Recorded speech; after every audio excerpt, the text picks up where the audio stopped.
پھر جو بندہ بیمار ہو جاتا ہے تو بیماری کی وجہ سے اس کے گناہ معاف ہو جاتے ہیں۔ حدیث مبارکہ میں ہے کچھ لوگ بیمار ہوتے ہیں ان کے گناہ معاف ہو جاتے ہیں، اور جب بیماری سے صحت یاب ہوتے ہیں وہ اس طرح گناہوں سے پاک ہوتے ہیں جس طرح اس دن پاک تھے جب اس کی ماں نے ان کو جنم دیا تھا۔ بیماری کیا آئی؟ بندے کے لیے روحانی غسل کا سبب بن گئی۔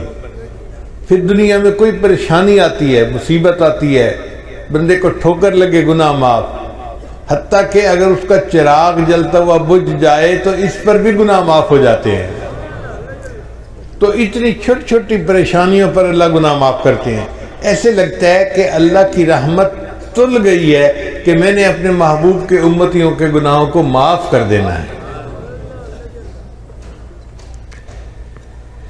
پھر کچھ لوگ گناہ کر لیتے ہیں مگر اس پر توبہ استغفار نہیں کرتے۔ اللہ تعالیٰ نے ایک اور سبب بنا دیا۔ حدیث مبارکہ میں آتا ہے کہ اللہ تعالیٰ مچھلیوں کو، پرندوں کو اور چیونٹیوں کو حکم فرماتے ہیں کہ تم ایمان والوں کے لیے استغفار کرو۔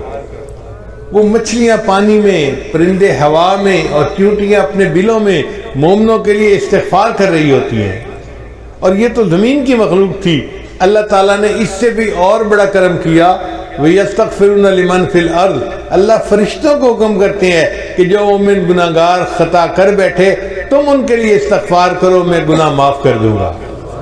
تو فرشتے بندوں کے لیے استغفار کرتے ہیں۔ پھر ایک دوست کی دعا پر اللہ تعالیٰ دوسرے دوست کے مغفرت فرما دیتے ہیں۔ پھر دیکھیے جمعہ کے دن اللہ تعالیٰ پورے ہفتے کے گناہوں کو معاف فرما دیتے ہیں۔ حدیث مبارکہ میں آتا ہے کہ رمضان مبارک میں اللہ تعالیٰ پورے سال کے گناہوں کو معاف فرما دیتے ہیں۔ جس بندے نے حج کیا یا عمرہ کیا، رجع کہ یوم ولدت امہ، وہ حج سے اس طرح واپس لوٹتا ہے جیسے اس دن گناہوں سے پاک تھا جب اس کی ماں نے اس کو جنم دیا تھا۔ اللہ اس طرح گناہوں سے بندے کو پاک کر دیتے ہیں۔ حدیث مبارکہ میں آتا ہے کہ جو عورت اپنے خامن سے حاملہ ہوتی ہے تو جس لمحے اس کو حمل ہوتا ہے زندگی کے پچھلے سب گناہوں کو اللہ معاف فرما دیتے ہیں۔ پھر وہ جب بچے کو جنم دیتی ہے تو بچے کو جس وقت جنم دیتی ہے دوبارہ اس کی زندگی کے سب گناہوں کو معاف کر دیا جاتا ہے۔ پھر وہ بچے کو دودھ دیتی ہے، پالتی ہے۔ اب یہ بچہ جب بولنے کے قابل ہوتا ہے، اگر یہ بچہ سب سے پہلے اللہ کا نام زبان سے نکالے، اللہ تیسری مرتبہ پھر اس کے زندگی کے سب گناہوں کو معاف فرما دیتے ہیں۔ تو اس سے تو پتہ چلتا ہے کہ اللہ تعالیٰ کی رحمت تل گئی ہے بندوں کے گناہوں کو معاف کرنے کے لیے۔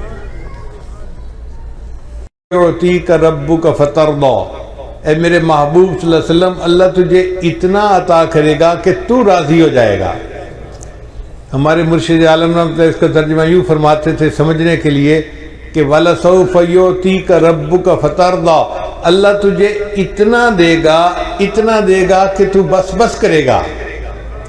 ہوتا ہے نا، آپ اپنے ایک برتن میں دودھ لے رہے ہیں اور دودھ ڈالنے والا اتنا ڈالتا ہے کہ وہ کنارے تک آ جاتا ہے تو لینے والا کہتا ہے بس بس بس بھائی۔ تو اس آیت کا ترجمہ یہی ہے، اللہ فرماتے ہیں میرے محبوب اللہ تجھے اتنا دے گا کہ تو بس بس کرنے لگ جائے گا۔